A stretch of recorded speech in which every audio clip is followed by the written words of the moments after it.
अब सरकारी नौकरी की राह हुई आसान। नेशनल रिक्रूटमेंट एजेंसी को केंद्रीय कैबिनेट से मिली मंजूरी।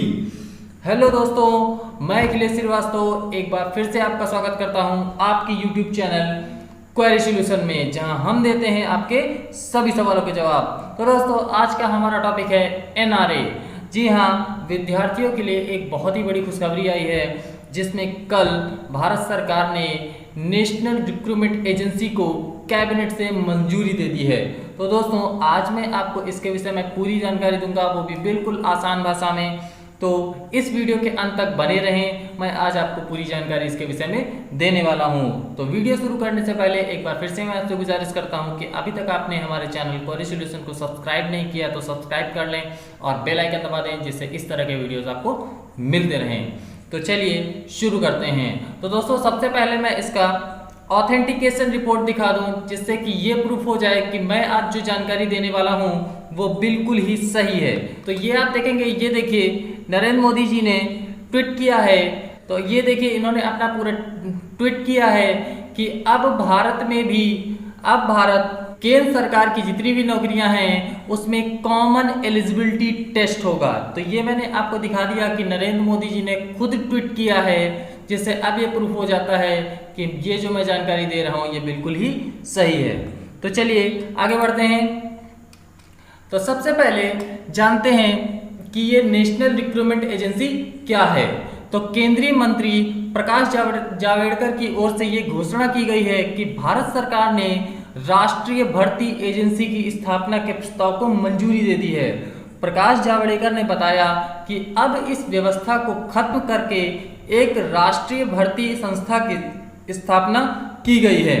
अब यह संस्था कॉमन एलिजिबिलिटी टेस्ट का आयोजन करेगी। दोस्तों, ये कॉमन एलिजिबिलिटी टेस्ट क्या होता है? देखिए, अब आपको किसी भी परीक्षा में बैठने के लिए, केंद्र सरकार की किसी भी परीक्षा में बैठने के लिए सबसे पहले आपको एक कॉमन परीक्षा देनी होगी, जिसका नाम होगा कॉमन एलिजिबिलिटी टेस्ट। जब तक आप इस टेस्ट को पास नहीं कर लेंगे, तब तक आप केंद्र सरकार की किसी भी जॉब में, किसी भी नौकरी में बैठ नहीं सकते हैं, या उस पर आप पार्टिसिपेट नहीं कर सकते हैं। तो देखिए, और जानते हैं कि इसके विषय में और क्या खास है। तो क्या होगा राष्ट्रीय भर्ती संस्था में खास, तो मैं इसके सारे पॉइंट्स आपको बताऊंगा। तो सबसे पहले, इस संस्था में कॉमन एलिजिबिलिटी टेस्ट का आयोजन होगा। दूसरी सबसे मुख्य बात यह है कि इस कॉमन एलिजिबिलिटी टेस्ट की मेरिट लिस्ट 3 साल तक के लिए मान्य होगी। जी हाँ, जो आप प्री टेस्ट देंगे वो 3 साल तक मान्य रहेगा।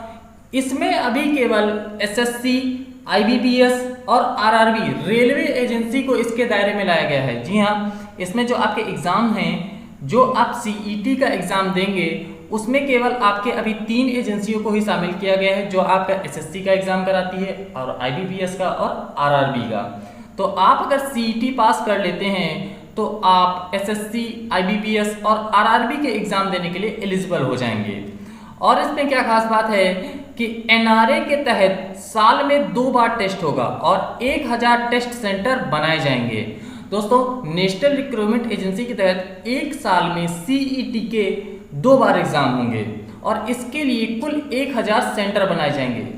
इनके जो सेंटर होंगे वो जिला हेडक्वार्टर में बनाए जाएंगे।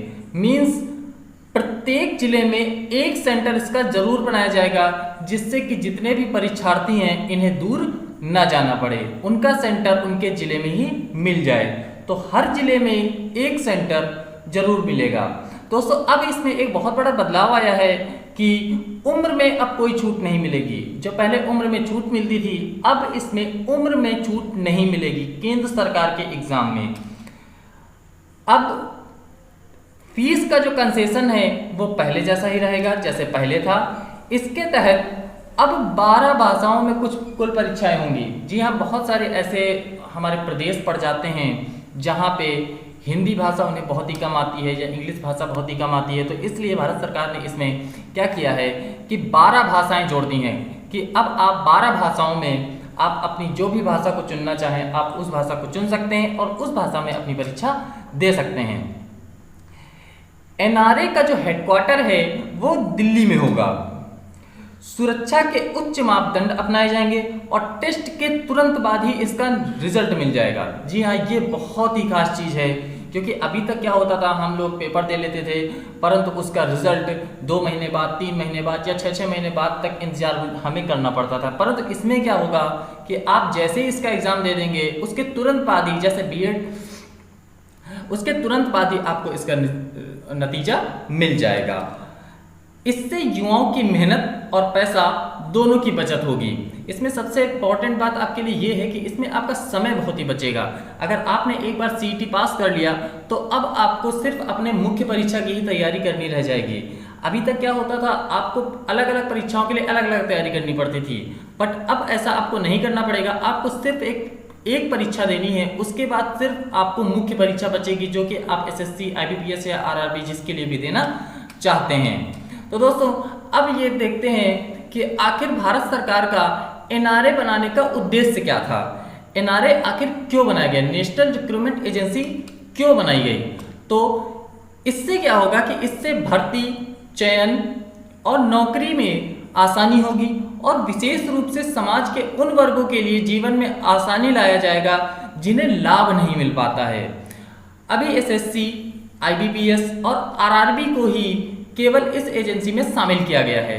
दोस्तों अभी सारे एग्जाम केंद्र सरकार के इसमें शामिल नहीं हुए हैं। इसमें अभी सिर्फ आपका एसएससी को, आईबीपीएस को और आरआरबी को ही शामिल किया गया है।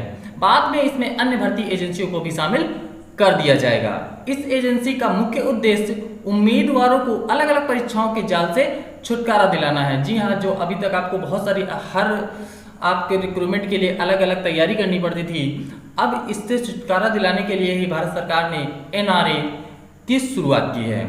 तो अगर आपको दोस्तों ये वीडियो अच्छा लगा है तो कृपया इसे लाइक कर दें, और अगर आप हमारे चैनल पे पहली बार विजिट कर रहे हैं तो इस चैनल को सब्सक्राइब जरूर कर लें और बेल आइकन दबा दें, जिससे इस तरीके की वीडियोस आपको मिलते रहें।